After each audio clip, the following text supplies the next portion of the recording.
I love the Psalms, and I love them for all sorts of reasons. I love them because of the words of praise that we find in there. I love them also for the fact that they speak so much into all different aspects of our lives. When things are going well, when things are not going so well. And I particularly like them because they give us words to put our struggles to.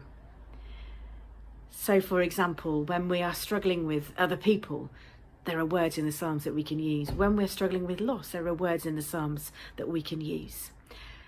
And this verse from today is no exception. This verse comes from a psalm which is from David, the same David who was king, the one who killed the Goliath that killed the giant with the stone.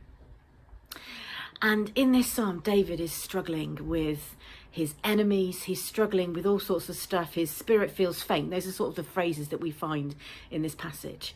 And then in the verse that we have, he says two things. Firstly, he talks about holding his hands out to God and saying, please help. Earlier on, he asked God for mercy. And then he says, I am so thirsty, I'm like a parched land. Now picture the scene, picture a desert where there's loads of big cracks. And of course, when water comes into that context, the water just gets zapped up really quickly, doesn't it? That's how thirsty the land is. And that is David saying that he is thirsty for God. He needs God to help him in this situation that he's in. And he's holding his hands out as well. And I wonder whether that resonates with you today. But what I also love about the Psalms is the fact that throughout those Psalms, apart from one or two occasions, there is also a sense of praise, of recognising that God is faithful and that we can trust God.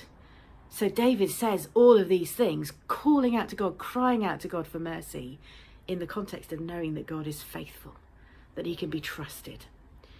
And I want to encourage you today, if you are feeling like David is in this psalm, cry out to God. Ask him to come alongside you today. Because as the Psalms remind us, he is faithful and you can trust him. Bless you.